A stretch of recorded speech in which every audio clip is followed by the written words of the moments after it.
Oh, there we go, recording. All right, good morning. Lesson 46, God is the love in which I forgive.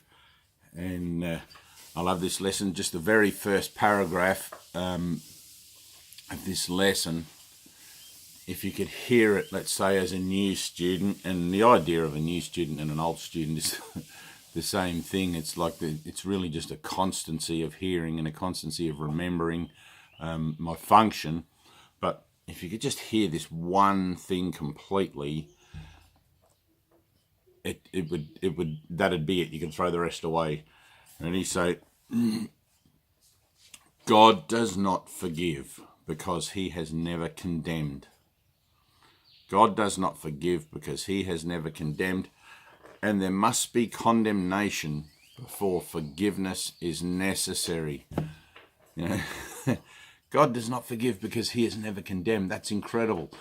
You know, to even try and fathom a life where you've never condemned, or where I've never condemned anyone, or never said a bad word, never judged. You know, and it's the passing of judgment that is what condemnation is. But if we're all connected, then it's a condemnation upon myself. And so then forgiveness is also just for myself, you know, and that's like capital S, the whole self. It's like, but that includes me. So when I set my brother free from my judgments that I've placed upon them, in my mistaken belief that I know what the purpose of my life is, what my world is about, and all of that stuff, because I don't. Remember, if you don't know what God is, you don't know what anything is, because you don't know what the meaning of life is. Therefore, how can you judge anyone or anything? You know, but we have these things, expectations and hopes and dreams and desires, and when they don't come to fruition, we get upset and we judge, and whose fault is it? And there's no better place to see that than politics, one side blaming the other, which is it's ridiculous. You know, politics is a prime example of the nature of the dualistic thought system, set up as, you know, it's the one thing set up as particularly, usually a two-party system. I don't want to get into politics, but just an incredibly beautiful statement. God does not forgive because he has never condemned, and there must be condemnation before forgiveness is necessary. Forgiveness is the great need of this world, but that is because it is a world of illusions.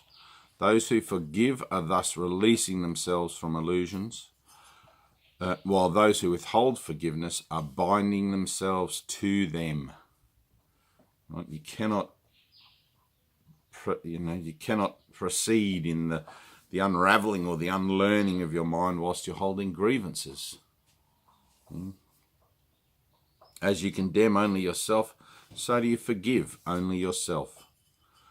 Although God does not forgive, his love is nevertheless the basis of forgiveness. Fear condemns and love forgives. Forgiveness thus undoes what fear has produced, returning the mind to the awareness of God. For this reason, forgiveness can truly be called salvation. It is the means by which illusions disappear. Today's exercises require at least 3 full 5-minute practice periods and as many shorter applications as possible. Begin the practice periods by repeating today's idea to yourself as usual.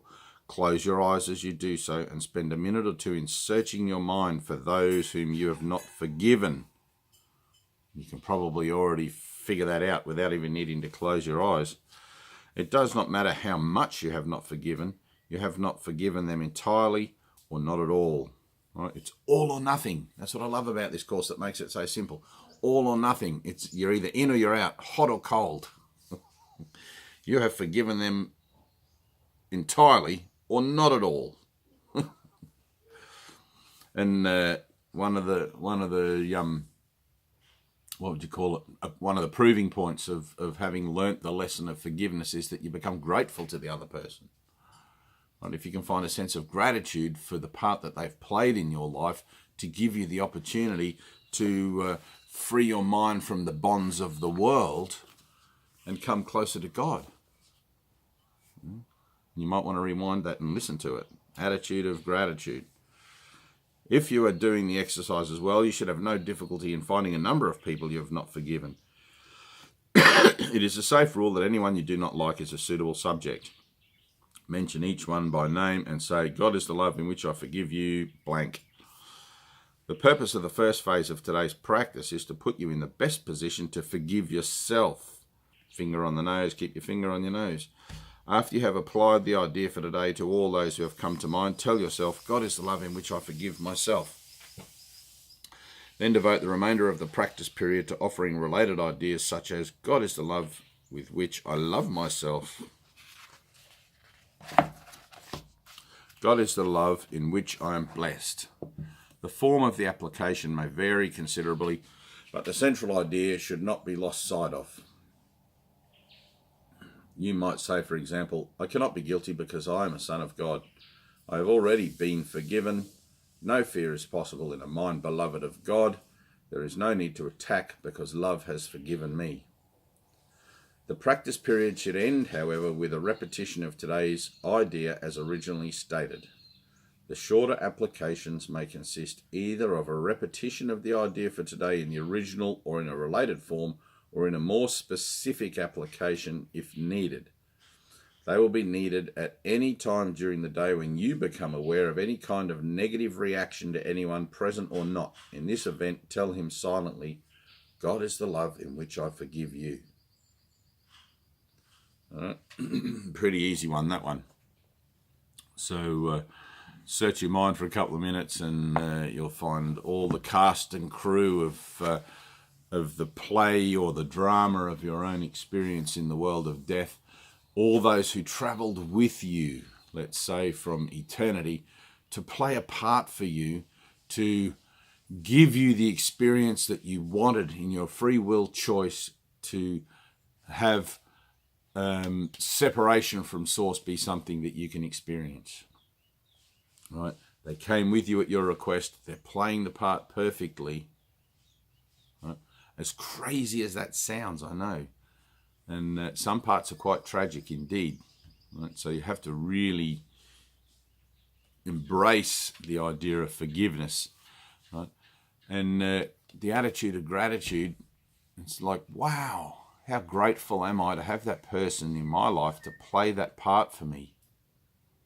So it can show me something about myself, it can show me how unforgiving I am, show me how determined I am not to love myself.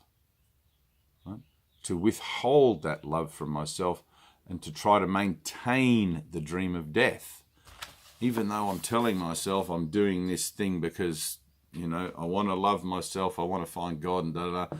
All these witnesses to my denial, all the people that disturb my peace of mind and upset me, are proof of the pudding that I'm kidding myself. You know, so this lesson then like really brings out, you know, digs out all down in the dark and gets up all the nitty-gritty for forgiveness. And there's more forgiveness lessons in the 60s. We won't be getting into those, but when you go on for yourself into the 60s lesson, lesson 64, let me not forget my functions, all about forgiveness, and the light of the world brings peace to every mind through my forgiveness, 63, 62, forgiveness is my function as the light of the world, and so on. Really, forgiveness or letting go is the prime pivot around everything which with which this course spins. But that lesson, and tomorrow, God is the strength in which I trust, 47. So, and you realize, you know, like the more Eastern traditions that talk about the death of the ego. It's more of a retraining of the ego, actually, but it can feel like that. It can feel like this, I've got all this work to do. And you start to realize in these early lessons how far from center we've wandered. You know, how far have I come in my journey away from the light? And now I've reached this far point, this turning point, And I'm starting to turn around, or to repent, which means turning around and walk back into the light. And it's like learning any new language or anything. It's difficult at first. You don't really get it. And then bit by bit, just remember, one day at a time, one lesson at a time, it begins to drop in. You don't have to master the whole thing now. Don't try to be, and this is an important point, don't try to be further ahead than where you're at. It's like even now, 20 odd years later, it's like reading that lesson on forgiveness brings up an opportunity. Ah, yes. Yeah, so anyway, thank you to that person also. All right, love you, and 47 tomorrow.